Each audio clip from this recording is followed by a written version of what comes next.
Okay, so I another. I got my blaze rod. I made my potion thingy. I fermented some spider eyes. Here we go. My first science experiment was curing a zombie villager, and I'm not going to make you wait and watch. It took about 4.5 minutes for the villager to convert, and there we go. So I heard spiders up above, and I thought, okay, groovy, I'll get some more spider eyes so I can ferment more spider eyes. So I just barely, the zombie dungeon is just below the villager, and there's a water for you to get up. And I had it all blocked off, but zombies, they can spawn, well, any creature can spawn. I think it's within 16 blocks of a spawner. I had it all lit up real well, and I was feeling real proud of myself. And I didn't really need any more spiders, but what the heck? It's very odd to see 3 spiders. They usually spawn in groups of 2, not 3. And so I came back down and I looked at my villager, and boom! Somebody had eaten my villager and was standing there instead. I was like, for real? So I say my first villager died in the name of science. I even turned around and looked again like, for real? There's really no... Where's my villager? Anyway, down here's where the zombie spawner is. And I did segregate it from the spider spawner. I've got a double spawner thingy. And it doesn't work well because I don't know what I'm doing, but I made a water ladder up. There's one that I've trapped.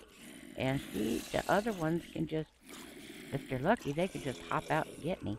I was having problems with zombies coming up behind me and smacking me in the head, falling down a hole in the ceiling and smacking me in the head.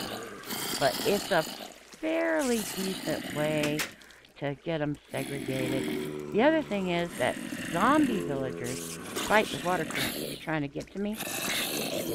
And I learned this by accident because instead of curing them in my zombie curing room upstairs, I ended up curing them down here. There's a few problems with that, of course. Among them is I'm not really sure how to do the golden apple thing. Anyway, I turned off the water so it stopped jumping a lot and repaired my water. Um, and then over here I blocked this off so the water would stop flowing so they'd stop jumping. And then I put a block in between to segregate them because one of them's going to cure faster than the other one. And the one that's not cured would have killed the one that is cured. Anyway, I've got them all segregated now. And boom, I didn't know they made that cool little noise when they get cured. So, ta-da! Now I set it to peaceful because I'm tired of listening to screaming zombies and I don't want the other... I just don't want a crowd around while I'm trying to do my work. Excuse me.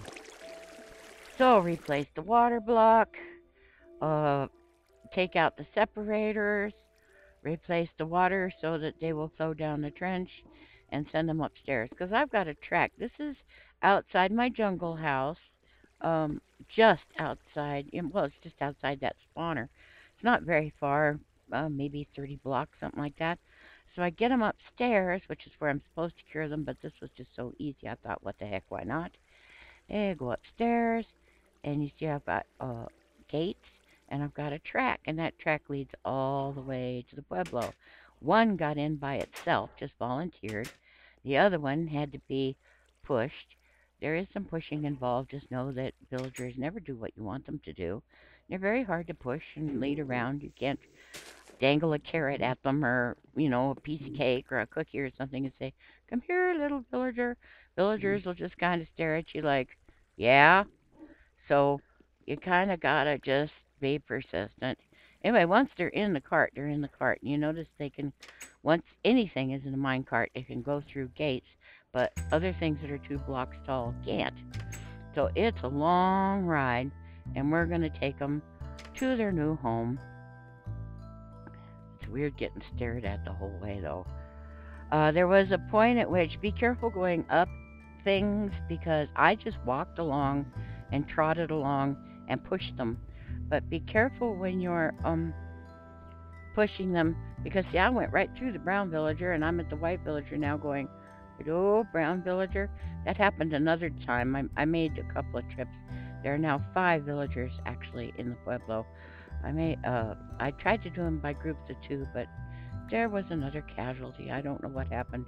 I know that there's a bug they're talking about in the latest snapshot where zombie villagers will just despawn, and that may have happened because I think I had it pretty zombie proof.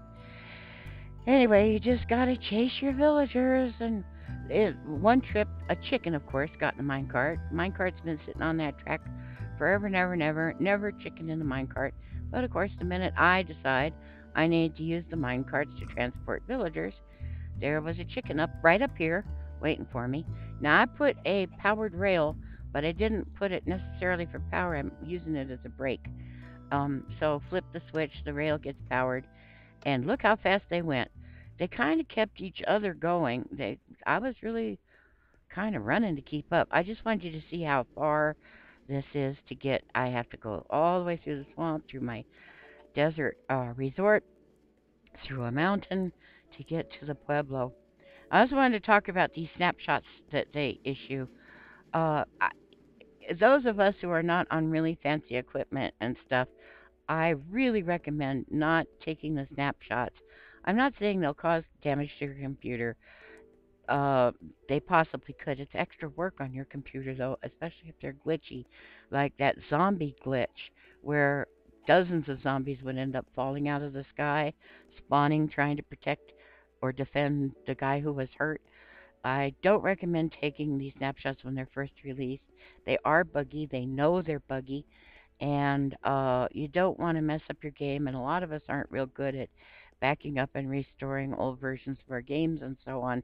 So it just makes sense to wait until they're not snapshots but real updates. In fact, I generally wait until a week after an update has been live for the general population.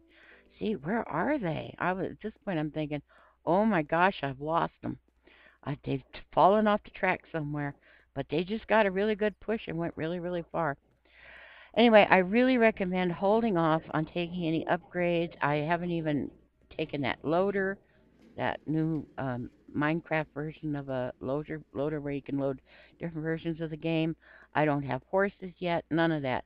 I'm waiting until 1.6 is out, and I'm waiting until it's been out for a while so that they can fix stuff that's broken. For instance, the snapshot they did yesterday. Oh, we fixed textures. You sure did. You messed up everybody's skins. As soon as people went to the Nether and came back, they were having little bits of pictures of stuff that had happened. Like one guy made a diamond sword and it showed up on the back of his head. Paul Soares Jr. had some flames on his cape. In fact, all he was a cape. Another guy came back from the Nether and turned into nothing but a spider kind of like deal. So I'd just wait if I were you. I know it's exciting to think, oh, there's horses, and I can't wait for coal blocks my own self. Um, and I just let them get things ironed out because, like, they're messing with saddles again. Be careful when you break the cart that you don't hit your villager because villagers remember when you've been mean to them. Um, so that bottom right-hand corner there where I was pointing, I managed to break the cart without hitting the villager.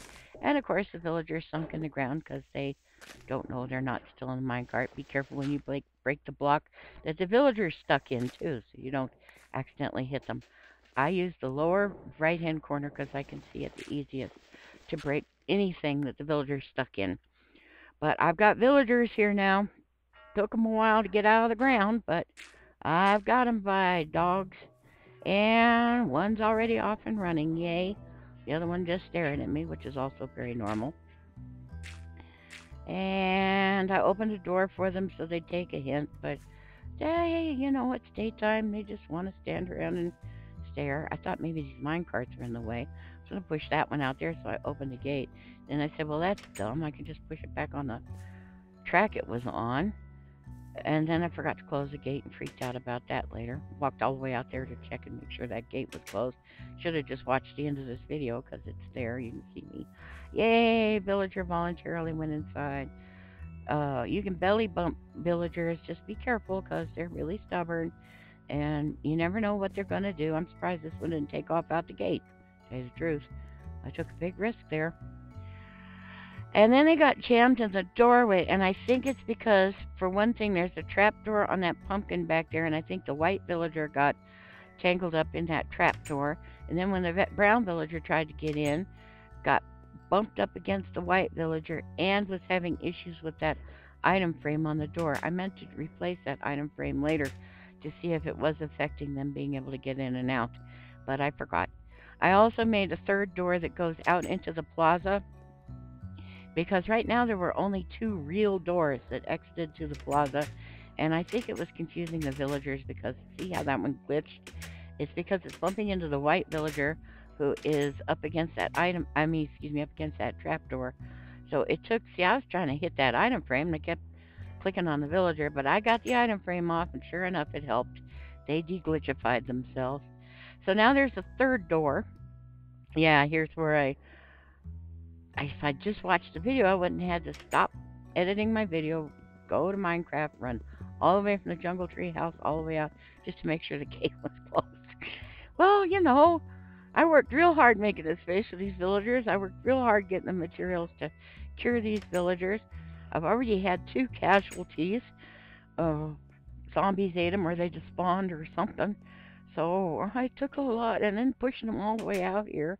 Look at that. Aww. I has villagers in my pueblo. Now they haven't bred yet. It's been 3 Earth days, not Minecraft days. I don't know how many Minecraft days. They're over there going, who is this woman and why is she picking on us? Do you think we ought to have a revolution? And then I looked up, I was, why weren't they moving? Why weren't they moving? It's dark outside. They don't want to go through doors at night. They say, we're inside, thank you very much. So I waited, I let the moon set, and I let the sun rise. And everything was all peaceful and beautiful. Isn't that pretty? Oh, that's the desert that leads back. That's the direction back home. That desert, if you go around the hill there, it leads to the railway cross station and to the back home, back to the jungle stuff. And that's the desert that the resort is in. So the sun's good enough. I figure I'll go down and see if everybody's okay. So yeah, now there's a third door that goes out to the courtyard of the pueblo. So they were getting all tangled up back there. It's just like doors, doors, doors. Their villagers are like 3-year-olds. They love slamming doors. As I was trying to open an exit for them, one already went through, and I couldn't find him or her. I'm like, villager, villager, and then oh, there you are, and then the other one takes off. So, you want to go out? You want to go out? It's like a new pet. Do you want something to eat? Oh, see, there you go. And I went outside, and people were starting to get adjusted.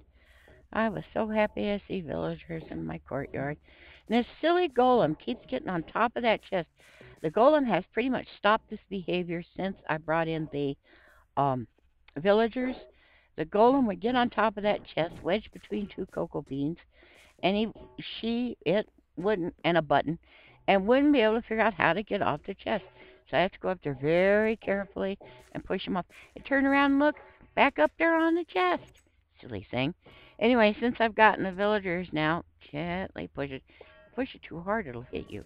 Yes, I'm on peaceful, but I don't want it to remember that I was mean to it and then come back and clobber me. They have like 1,000,000 health. That's a lie, but I don't know how many health they have, but they have a lot more than me. And then I thought, oh yeah, everybody can climb in and out through here. So I better take this apart temporarily. I ended up building a fence around it because I'm going to be in and out of there a lot, and I don't want to have to worry about breaking blocks every time I bring villagers through, or walking off and leaving this like this and shoving a villager off and getting it hurt, because that would not be good either. Look, look, look. Now that's a foster golem. That's one I made myself, and I wasn't sure how it would behave. Golems are much more loyal to villagers than they are to us. Look how different the rose is that the golem's holding than the rose that grows in the ground. And look, it's holding it out to me. And I didn't know what to do, so I'm turning around, and then the golem just said, the heck with it. I offer you a present, you don't take it. So we now have 5 villagers, and I'm waiting to see if we have babies. Thanks for watching. And what else do I have to tell you? Nothing much right now. Thanks for watching. Thanks for subscribing. Bye. Have a good day.